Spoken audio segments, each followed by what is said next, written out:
The Bitcoin Strategic Reserve, in my opinion, is one of the biggest economic announcements to come out of the United States of all time. I think it's on par with Nixon in 71. What I think is different is that it's positive. And I really want to hang my hat on that one, in that the US made a really big economic announcement in 1933, but what was it? It was that we're confiscating all your stuff and we're going to really threaten the idea of property rights.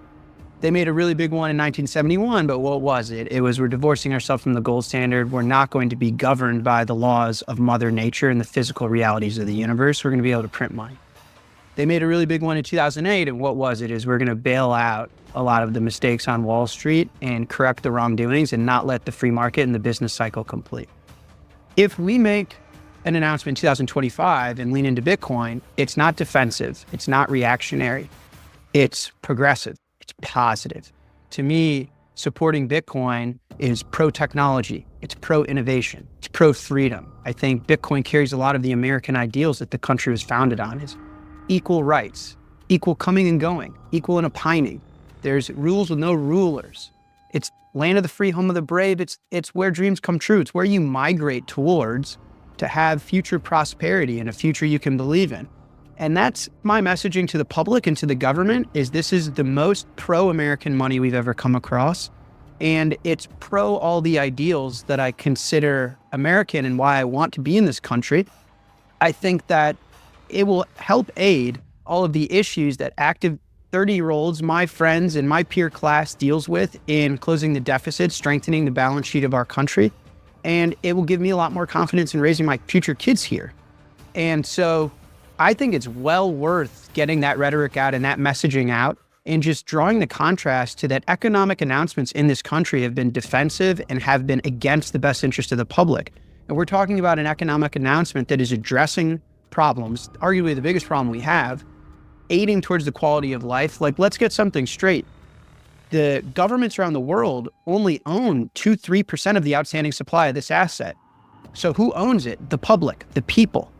So it's an asset that acts in the best interest of the public, that everyone has access to. Satoshi Nakamoto did not go to Goldman Sachs and say, hey, I created a new money, I'd like to take it public. It wasn't uneven fair distribution. He used mining, he used proof of work to make sure that the public and the people have access to this asset.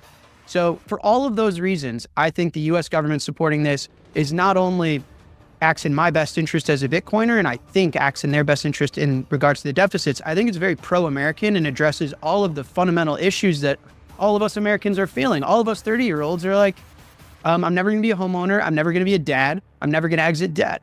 And whatever KPI and metric you care about to subscribe yourself to that thesis, listen, divorce rates are going up. At one point, life expectancy was going down. Suicide rates are going up. I mean, obesity rates are going up. What human KPI would you correlate to a degrading society? And I think all of this is a function of broken currency, broken money. And I think the US supporting new technology that addresses that, and the fastest growing technology on our balance sheet, is just pro-America. Let's talk about the past 4 years, because this has been brutal with respect to the chokepoint 2.0, which Nick Carter really was kind of spearheading a lot of the discussion. Caitlin Long was spearheading a lot of the conversation, but I think even they were a little bit worried in this, like, operating inside of this past administration and calling some of this stuff out. But now that it's looking like it's going to shift in a drastic way, it seems like a lot of the zombies and the skeletons are coming out of the closet and it's getting aired out. I'm curious if you have any firsthand accounts or any types of stories that you can impart on the audience as to, like, what this was like in this past administration. All right, folks, let's break it down. If you're scratching your head wondering, what the heck is Operation Chokepoint 2.0? Don't worry, I've got you covered. Time to unravel this financial mystery in the most interesting way possible. Operation Chokepoint 2.0 is an alleged initiative by U.S. financial regulators aimed at restricting the cryptocurrency industry's access to banking services. This effort is perceived as a continuation of the original Operation Chokepoint, which was launched under the Obama administration in 2013 to investigate banks' relationships with industries considered high risk for fraud and money laundering, such as payday lenders and firearms dealers.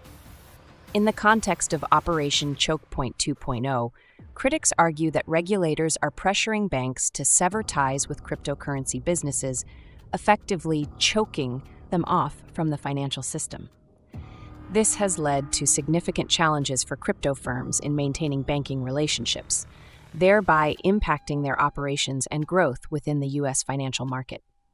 The alleged debanking of crypto businesses has raised concerns about the use of subjective supervisory standards, such as reputational risk, which can be broadly interpreted and applied.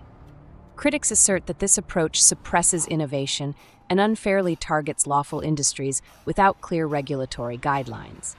It's important to note that while these allegations have been widely discussed, the current administration has denied the existence of such a coordinated effort against the cryptocurrency industry.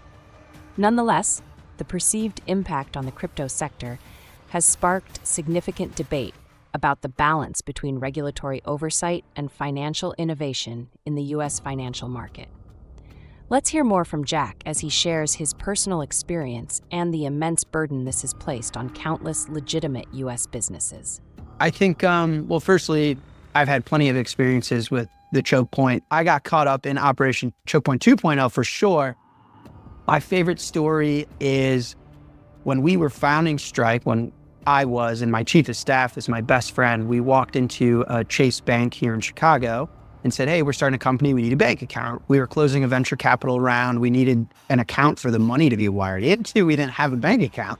And we walked in and they said, oh, cool. Oh, very exciting. Congratulations. What do you guys do? So we're in Bitcoin. Super cool. And the bank teller said, take that back, pretend you didn't say it and try again. And I said, well, I don't know. You asked me to lie? I'd be super uncomfortable lying to a banker. And he said, well, listen, I can't bank that. But if you're in technology, then I can open an account. And I said, cool. I mean, that's not a lie. I'm in technology. And he opened the account. And that was in April of 2020. February of 2021, I was in El Salvador. Everyone knows what I was doing there at this point. But at the time, nobody did. So I was in El Salvador. And I got a phone call from an employee that said, we have 2 days to get off Chase. They're closing our account. I had closed the funding round. I had hired employees. And so at this point in my adulthood, in my manlyhood, and as a founder, you take on the responsibility of, processing payroll. And people have sacrificed and put their family on the line and their life on the line to commit to your vision. And I was like, how am I going to process payroll? How are these people going to pay rent? And Chase, we asked, is there anything we can do? What did we do wrong? Nothing. And at the time too, I mean, everyone knows at this point, my rhetoric, I've gone on live television and called Jamie Dimon. I've referenced him as Epstein's banker. I think it's really important. The world doesn't need any more politicians. I think the world wants authenticity and truth. And so I've never shied away from that. And we were confused at the time. Was it something I said? Was it something we did? Was this all in the cards the whole time because they found out we are Bitcoin and technology and not just a technology business? But Chase refused to tell us what we did. We never got a firm answer. And we had 48 hours to find a new bank account so I could process payroll for my employees. And that was one of the many stories we ended up encountering. I mean, I was a Silvergate customer at one point, and I've got the most respect for Alan. But I had a front row seat into what he went through. I've also had plenty of bouts with Jack, the IRS. just for reference for the listener, so Silvergate was forced to declare bankruptcy, even though it's come out very clearly now that they weren't illiquid at that point. It was being forced upon them by the government, which I think is another really, if anything was egregious in this chokepoint 2.0, it was really the Silvergate situation where, how big was this bank market cap wise? I mean, we're talking tens of billions, right? They're big, yeah. Size. Yeah. Very, very large bank. And the U.S. government just came in and be like, yeah, no, we got it. You think you're still solvent? And they were, according to the books and everything that's come out. But you're going to declare bankruptcy now. If you zoom out far enough, I think Silvergate, compare them to Silicon Valley Bank is where my mind goes. Because what did we see? We saw an influx of deposits in a zero interest rate world that was able to innovate and serve a budding new industry that was seeing a lot of growth, which is technology and quote unquote crypto and Bitcoin, right? Like a lot of these older banks, Wells Fargo, Citi, Chase, they weren't able to innovate and upkeep a lot of growth that was coming out of Silicon Valley, a lot of the venture industry. And you saw new up and coming banks that were able to be dynamic, meet customer needs, innovate, build technology. Silvergate built the Silvergate Exchange Network at the time, which was a simple product, but was an innovative product that addressed a new growing market's problem. And they saw a lot of growth in deposits, as did Silicon Valley Bank. Now, Silicon Valley Bank mismanaged their balance sheet. They bought a lot of long duration instruments. They thought never in a million years would the Fed hike as fast as they did, and they rendered themselves insolvent, but Silvergate didn't. And I think that that's what you want out of an American banking institution, is someone that's fiscally responsible, that's able to manage their balance sheet and innovate and meet the demands of new budding businesses in the American economy. They met the demands and innovated to service a new customer group that Chase and the other bigger banks didn't. They won a lot of business fairly, and they managed their balance sheet appropriately. And the fact that they were shut down in the most un-American way possible, therein lies the outrage that we're seeing right now. Jack, you have said that you are all in on Bitcoin. You're living your life on a Bitcoin standard. You are, just basically retaining everything that you make in Bitcoin. You're paying your bills this way. Talk to us about how are you doing this? Yeah, well, get the announcement out of the way. We're launching a product that allows you to pay bills with Bitcoin. But the product's available to everyone in America, and it works effectively. It's like a Bitcoin checking account. You get an account routing number, you can get your direct deposit to it, and you can pay bills from it. And so it functions and works exactly like you'd expect, but instead of holding your capital and your money in a currency that's actively debased and being inflated, you get to hold your capital and money in a currency that's actively appreciating 60 some odd % year over year for the last decade. It's actually pretty simple, and I find the product really intuitive. It's just breaking down a lot of mental barriers that I think comes from the fiat world, in growing up in a world where you are almost programmed with certain economic opinions. So I think it all started with me when I realized that inflation metrics as measured by things like CPI aren't real. Yes. And when I noticed that, and I realized, well, wait a second, the government CPI metric isn't what housing is, it isn't what gold is, and it especially is not what Bitcoin is. And when you realize that inflation is something to be measured on a per instance basis, then I sat to myself and I said, well, what's my inflation metric? What do I care about?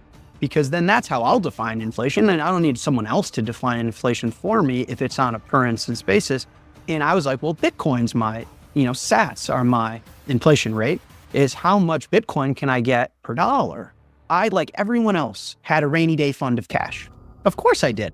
I had whatever it was, 12 months of operating cash, or in case I had an injury cash, or just to make sure I can cover my college tuition cash.